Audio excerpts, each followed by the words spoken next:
പരിശുദ്ധ അമ്മ ജീവനോടെ പ്രത്യക്ഷപ്പെട്ട ഈ ആലയത്തിൽ എന്നെ പ്രത്യക്ഷീകരണത്തിൻ്റെ സാക്ഷിയാക്കിയതിന് ദൈവകുമാരനും പരിശുദ്ധ മാതാവിനും പ്രത്യേകം നന്ദി പറയുന്നു. ഞാൻ 2024 ഫെബ്രുവരി 24 ആദ്യമായിട്ട് ഇവിടെ ഉടമ്പടി എടുക്കാനായിട്ട് വന്നത്. എൻ്റെ പേര് ജിബിൻ എന്നാണ്. ഞാൻ ബാംഗ്ലൂർ ജോലി ചെയ്യുന്നു. ഞാൻ കാഞ്ഞിരപ്പള്ളി രൂപതയിലെ ഇടമണ്ണ ഇടവകയാണ്, പത്തനംതിട്ട ജില്ലയിലാണ്. ഞാൻ ജോലി ചെയ്യുന്നത് ബാംഗ്ലൂരാണ്. ഞാൻ 2024 ഫെബ്രുവരി 24 ഇവിടെ ആദ്യമായിട്ട് ഉടമ്പടി എടുക്കാൻ വന്നത്. അത് കേൾക്കുമ്പോൾ ഭയങ്കര സ്ട്രേഞ്ചായിട്ട് തോന്നും. അതായത് എനിക്ക് പ്രാർത്ഥിക്കാനായിട്ട് ഭയങ്കര തടസ്സമായിരുന്നു. ഇപ്പം നമ്മളൊരു സ്വർഗസ്ഥനായ പിതാവ് ചെല്ലണമെങ്കിൽ പോലും ഒരു 10 മിനിറ്റ് 15 മിനിറ്റ് ഇരുന്നാൽ പോലും നമുക്ക് പ്രാർത്ഥിക്കാൻ പറ്റത്തില്ല, ശ്രദ്ധയില്ല. പ്രാർത്ഥിക്കും പലവിധ ചിന്തകൾ വരുവാണ്. പക്ഷെ അതിന് പ്രത്യേകമായിട്ട് എന്തെങ്കിലും വർക്ക് സ്ട്രെസ്സോ കാര്യങ്ങളോ അല്ലെങ്കിൽ മറ്റ് ഫാക്ടേഴ്സോ ഒന്നുമില്ല. പെട്ടെന്ന് നമ്മൾ നോക്കുമ്പോഴുള്ള കാരണങ്ങളൊന്നുമില്ല, എന്തെങ്കിലും ശീലങ്ങളോ അങ്ങനൊന്നുമില്ല. അപ്പം ഞാനത് മാറാനായിട്ട് ഇങ്ങനെ പല സ്ഥലങ്ങളിൽ പോയി. ഇങ്ങനെ അരുവത്തര പള്ളിയിൽ പോയി, കലൂർ പോയി, വേളാങ്കണ്ണി പോയപ്പോൾ അതിന് വേണ്ടിയിട്ട് പ്രത്യേകം പ്രാർത്ഥിച്ചു.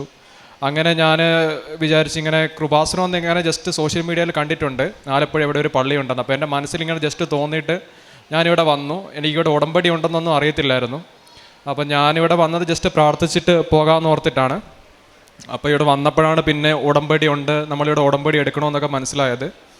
ഞാൻ അന്ന് തന്നെ രാവിലെയാണ് വന്നത്, അതുകൊണ്ട് ഉടമ്പടി എടുക്കാൻ പറ്റി, ദൈവം അനുഗ്രഹിച്ച്.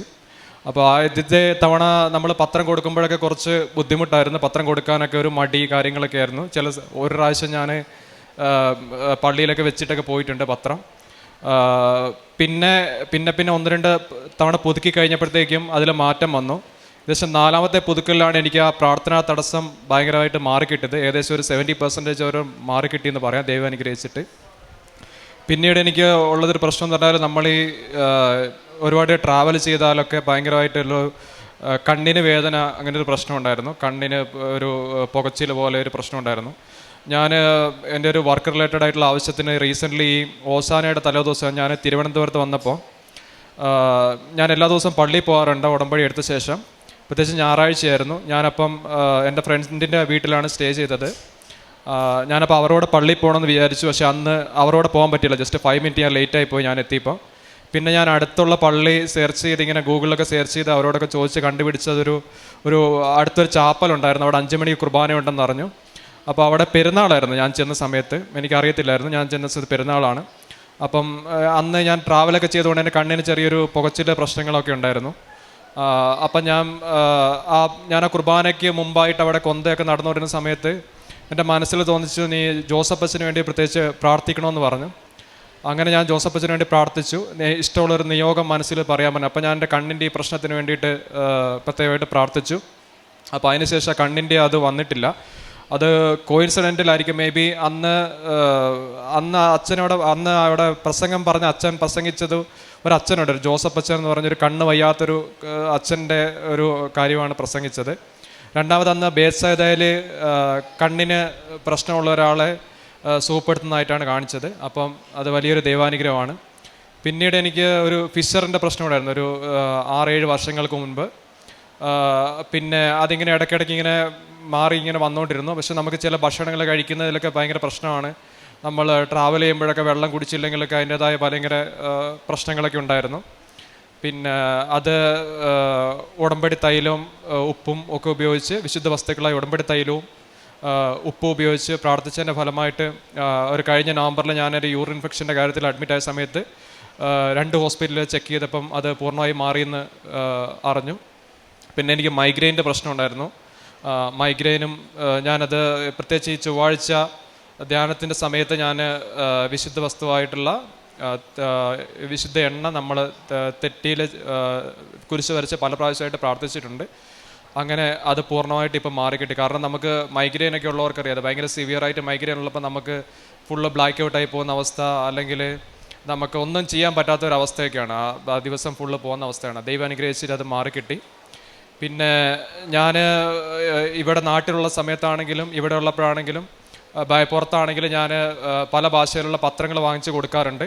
കന്നഡ പത്രം വാങ്ങിച്ച് കൊടുക്കാറുണ്ട്, തമിഴ് വാങ്ങിച്ച് കൊടുക്കാറുണ്ട്, പിന്നെ മലയാളം കൊടുക്കാറുണ്ട്. ആദ്യമൊക്കെ കുറച്ച് മടിയൊക്കെ ഉണ്ടായിരുന്നു കൊടുക്കാനായിട്ട്. പിന്നെ ദൈവം അനുഗ്രഹിച്ച് കൊടുക്കാനായിട്ട് സാധിച്ചു. പിന്നെ പരമാവധി പറ്റുന്ന ആൾക്കാരോടെല്ലാം കൃപാസനത്തെ പറ്റി പറയാനായിട്ട് സാധിക്കാറുണ്ട്. അത് ചിലരെങ്കിലും ചെറുപ്പക്കാരായിട്ടുള്ള ചിലരെങ്കിലുമൊക്കെ ഉടമ്പടി എടുത്തു, ഞാൻ വഴിയായിട്ട് ഉടമ്പടി എടുത്തു. വലിയ ദൈവാനുഗ്രഹമാണത്. പിന്നെ ഞാൻ കാരുണ്യ പ്രവർത്തികൾ എവിടെയെങ്കിലും ഇപ്പം ഞാൻ ബാംഗ്ലൂരാണെങ്കിൽ അവിടെ ഒരു ആശ്വാസം എന്ന് പറഞ്ഞൊരു സ്ഥലമുണ്ട്. അവിടെ ഈ ഭക്ഷണമൊക്കെ ഉണ്ടാക്കുന്നത്, അവിടെ സഹായിക്കാനൊക്കെ പോകാറുണ്ട്. പിന്നെ നാട്ടിലുള്ള സമയത്ത് എവിടെയെങ്കിലും അനാഥ മന്ദിരങ്ങളൊക്കെ കണ്ടുപിടിച്ചിട്ട് ഞാൻ അവിടെ പോയിട്ട് അവർക്ക് ഹെൽപ്പ് ചെയ്യും. ഇപ്പം എന്തെങ്കിലും ഹെൽപ്പ് ചെയ്യണമെങ്കിൽ, ഇപ്പം ഭക്ഷണം ഉണ്ടാക്കണമെങ്കിൽ, അല്ലെങ്കിൽ അവർക്ക് എന്തെങ്കിലും ഹെൽപ്പുകൾ ചെയ്യണമെന്നുണ്ടെങ്കിൽ രോഗികളുടെ കൂടെ ചെയ്യാറുണ്ട്. പിന്നെ ഏത് സ്ഥലത്താണെങ്കിലും കാരുണ്യപ്രവൃത്തി പറ്റുന്ന സ്ഥലം ഇപ്പം നമുക്ക് അറിയത്തില്ലെങ്കിലും കണ്ടുപിടിച്ച് പോയിട്ട് ചെയ്യാറുണ്ട്. പിന്നെ ഉടമ്പടി എടുത്തതിന് ശേഷം ഏറ്റവും വലിയൊരു ദൈവാനുഗ്രഹം എന്ന് പറഞ്ഞാൽ നമ്മളെ ലൈഫ് ഭയങ്കര ലൈറ്റാവും. നമുക്ക് മുമ്പ് കുറച്ച് ഈഗോ കാര്യങ്ങളൊക്കെ ഉണ്ടെങ്കിൽ അതൊക്കെ മാറി നമുക്ക് ലൈഫ് ഭയങ്കര സ്മൂത്തായിട്ട് പോകും. പ്രശ്നങ്ങൾ ഉണ്ടാവില്ല എന്നല്ല, പ്രശ്നങ്ങൾ ഉണ്ടാവുമെങ്കിലും ആ പ്രശ്നങ്ങളിൽ നമ്മളിപ്പോൾ ഭയങ്കര ഒരു വെള്ളച്ചാട്ടത്തിന് മുകളിലൂടെ ഒരു ഷിപ്പിലാണെങ്കിൽ അത് നമ്മളൊന്നും അറിയില്ല, സ്മൂത്തായിട്ട് പോകും. ആ ഒരു ദൈവാനുഗ്രഹവും ഉണ്ടാവും. അതാണ് ഏറ്റവും വലിയൊരു കാര്യം.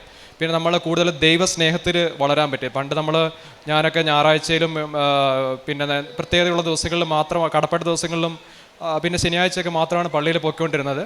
ഇപ്പം കുർബാന മുടങ്ങാതെ പോകാറുണ്ട്. എവിടെയെങ്കിലും യാത്ര ചെയ്യുവാണെങ്കിൽ ഞാൻ പള്ളിയുള്ള സ്ഥലങ്ങളിൽ ചിലപ്പോൾ റൂം എടുക്കും, അല്ലെങ്കിൽ പള്ളി കണ്ടുപിടിച്ച് ഏത് സമയത്താണോ ഉള്ളത്. ചിലപ്പം 25, 30, 40 കിലോമീറ്റർ അകലെയാണെങ്കിൽ പോലും ഞാൻ കുർബാനയ്ക്ക് ഡെയിലി പോകാറുണ്ട്. അപ്പം അങ്ങനെ ഒത്തിരി ഒരു ദൈവാനുഭവത്തിൽ കൂടുതൽ അടുക്കുവാനായിട്ട് സാധിച്ചിട്ടുണ്ട് ഉടമ്പടി വഴിയായിട്ട്. എല്ലാ അനുഗ്രഹങ്ങൾക്കും സർവശക്തനായ ദൈവത്തിനും പരിശുദ്ധ മാതാവിനും നന്ദി. ഉടമ്പടി ദൈവം അനുഗ്രഹിച്ച് കഴിയുന്നത്ര നാൾ മുന്നോട്ട് കൊണ്ടുപോകണമെന്നാണ് ആഗ്രഹം. ക്ഷീണിതരെ ഞാൻ ശക്തിപ്പെടുത്തും, ദുഃഖിതരെ ഞാൻ ആശ്വസിപ്പിക്കും. ജെറമ്യ പ്രവാചകന്റെ പുസ്തകം 31-ാം അധ്യായം 25-ാം വചനമാണ്. മകൻ ജിബിൻ ബാബുവിൻ്റെ സാക്ഷ്യത്തിൽ നിന്നും ഈശോയിൽ നിന്ന് ലഭിച്ച ഒരു ദൈവകൃപയുടെ ഒരു വലിയ സാക്ഷ്യമാണ്. കാരണം ഈ മകൻ്റെ സാക്ഷ്യത്തിൽ പറഞ്ഞതുപോലെ ദൈവസ്നേഹത്തിൽ എനിക്ക് വളരാൻ സാധിച്ചു. ദൈവസ്നേഹത്തിൽ മാത്രമല്ല, ദൈവത്തോടുള്ള സ്നേഹത്തിലും വളരുവാനാണ് സാധിക്കുന്നത് ഉടമ്പടി വഴി. മരിയൻ ഉടമ്പടി വിശ്വാസത്തിൻ്റെ ഒരു പുതുക്കലാണ്, ഒരു റിന്യൂവലാണ്. നമ്മുടെ ദുഃഖങ്ങൾ അറിയുന്ന ദൈവം, നമ്മെ ആശ്വസിപ്പിക്കുന്ന ദൈവം നമ്മുടെ കൂടെയുള്ളപ്പോൾ നമുക്കൊന്നും ഭയപ്പെടേണ്ട. ജിബിൻ്റെ സാക്ഷ്യത്തിൽ നിന്ന് നമുക്ക് മനസ്സിലാക്കുന്നതും അതുതന്നെയാണ്. പ്രാർത്ഥന തടസ്സമായിരുന്നു ഈ മകനുണ്ടായിരുന്നത്. അതൊരു നിയോഗമായിട്ടാണ് ഈ മകൻ പ്രാർത്ഥിച്ചത്. എൻ്റെ പ്രാർത്ഥന തടസ്സം മാറ്റണമേ കർത്താവേ എന്നാണ് പ്രാർത്ഥിച്ചത്. ഈശോയുടെയും അമ്മയോടും ഉടമ്പടിയിലൂടെ അടുത്തപ്പോൾ കൂടുതൽ പ്രാർത്ഥിക്കാൻ സാധിക്കുകയും ആ ദൈവസ്നേഹം അടുത്തറിയാൻ സാധിക്കുകയും പിന്നീട് ആ ദൈവസ്നേഹം, ആ ദൈവത്തിനോട് സ്നേഹത്തോട് ചേർന്ന് നിൽക്കാനും ദൈവത്തോടുള്ള ആ സ്നേഹം പിന്നീട് ഈ മകൻ കുർബാനയിലും കുമ്പസാരത്തിലും പ്രാർത്ഥന ജീവിതത്തിലും കൂടുതൽ ഡിസിപ്ലിൻ ആവുകയും കൂടുതൽ ചേർന്ന് നിന്ന് പ്രാർത്ഥിക്കുകയും ചെയ്തപ്പോൾ ഈ മകൻ്റെ ജീവിതത്തിൽ കൂടുതൽ ദൈവത്തിൻ്റെ കൃപയാണ് ഒഴുകി വരുന്നതായിട്ട് സാക്ഷ്യപ്പെടുത്തുന്നത്. അതായത് കണ്ണിന് വേദനയും, ഫിഷറൻ അസുഖവും, മൈഗ്രെയിൻ ഹെഡേക്കും എല്ലാ രോഗസൗഖ്യങ്ങൾ ഓരോന്നായിട്ടാണ് ഉടമ്പടി വസ്തുക്കൾ ഉപയോഗിച്ചതിൻ്റെ ഫലമായിട്ട്, വിശ്വാസ പ്രമാണം ചൊല്ലി പ്രാർത്ഥിച്ചതിൻ്റെ ഫലമായിട്ട് ഈ മകൻ പൂർണ്ണമായിട്ട് രോഗസൗഖ്യം നൽകി അനുഗ്രഹിച്ചു എന്നാണ് ഈ മകൻ സാക്ഷ്യപ്പെടുത്തുന്നത്. മരിയൻ ഉടമ്പടിയിലൂടെ ജീവിതത്തിൽ നമ്മൾ നേരിടുന്ന ഓരോ ദുഃഖങ്ങളും പ്രതിസന്ധികളും പ്രശ്നങ്ങളുമെല്ലാം, നിരാശകളും ബുദ്ധിമുട്ടുകളും കുടുംബ പ്രശ്നങ്ങളുമെല്ലാം ഇവയെല്ലാം ദൈവത്തിൻ്റെ കരങ്ങളിലേക്ക് സമർപ്പിക്കുമ്പോൾ ഈശോയും അമ്മയും നമ്മുടെ ജീവിതത്തിലേക്ക് കടന്നു വരികയാണ്. ക്ഷീണിതരെ ശക്തിപ്പെടുത്തുന്ന ദൈവം, ദുഃഖിതരെ ആശ്വസിപ്പിക്കുന്ന കൃപാസനം അമ്മ, പരിശുദ്ധ അമ്മ, ആ അമ്മയുടെ കരങ്ങളിലേക്ക് നമ്മുടെ പ്രശ്നങ്ങളും ബുദ്ധിമുട്ടുകളും എല്ലാം നമുക്ക് സമർപ്പിക്കാം. സകലരുടെയും കണ്ണുനീർ തുടച്ചു നീക്കുന്ന ഒരു ദൈവമാണ്. യെശയ്യാ പ്രവാചകന്റെ പുസ്തകത്തിൽ 25-ാം അധ്യായം 8-ാം വചനത്തിൽ നമ്മുടെ കണ്ണുനീരും തുടച്ചു മാറ്റുന്ന ദൈവമാണ് നമ്മുടെ കൂടെയുള്ളത്. കർത്താവിൽ പൂർണ്ണമായി വിശ്വാസം അർപ്പിക്കുക. നമ്മുടെ ഉടമ്പടി ജീവിതം കൂടുതൽ തീഷ്ണതയോടെ നമുക്ക് മുന്നോട്ട് നയിക്കാം. സങ്കീർത്തനം 37:5 വചനം പറയുന്നത്, കർത്താവിൽ വിശ്വാസം അർപ്പിക്കുക, അവിടുന്ന് എല്ലാം നോക്കിക്കൊള്ളുമെന്നാണ്. ആ നോക്കിക്കൊള്ളുന്ന ദൈവത്തിൻ്റെ കരങ്ങളിലേക്ക് നമ്മുടെ ഓരോ പ്രശ്നങ്ങളും പ്രതിസന്ധികളും ബുദ്ധിമുട്ടുകളും എല്ലാം നമുക്ക് സമർപ്പിച്ച് പ്രാർത്ഥിക്കാം.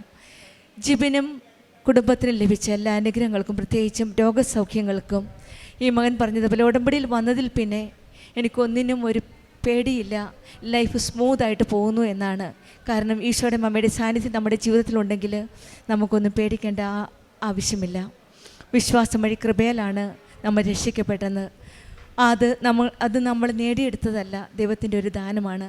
ആ ദൈവത്തിൻ്റെ ദാനത്തിൽ ഉറച്ചു വിശ്വസിച്ചുകൊണ്ട് നമ്മുടെ ഉടമ്പടി ജീവിതം കൂടുതൽ തീഷ്ണതയോടെ, കൂടുതൽ ആത്മാർത്ഥതയോടെ, വിശ്വസ്തയോടെ നമുക്ക് മുന്നോട്ട് നയിക്കാം. ജിബിനും കുടുംബത്തിൽ ലഭിച്ച എല്ലാ അനുഗ്രഹങ്ങൾക്കും നമ്മൾക്ക് കരങ്ങളടിച്ച് ദൈവത്തെ മഹത്വപ്പെടുത്താം. യേശുവേ നന്ദി, യേശുവേ സ്തുതി, ആവേ മരിയ. അത്യപൂർവ ദൈവാനുഭവങ്ങൾ ഇനി നിങ്ങൾക്കും സ്വന്തം. ഈ യൂട്യൂബ് ചാനൽ ഇതുവരെ സബ്സ്ക്രൈബ് ചെയ്തിട്ടില്ലെങ്കിൽ ഇപ്പോൾ തന്നെ സബ്സ്ക്രൈബ് ചെയ്യുക. ഈ വീഡിയോ ഇപ്പോൾ തന്നെ നിങ്ങളുടെ സുഹൃത്തുക്കൾക്ക് ഷെയർ ചെയ്തുകൊണ്ട് കർത്താവിൻ്റെ പ്രേക്ഷിതരാകുക.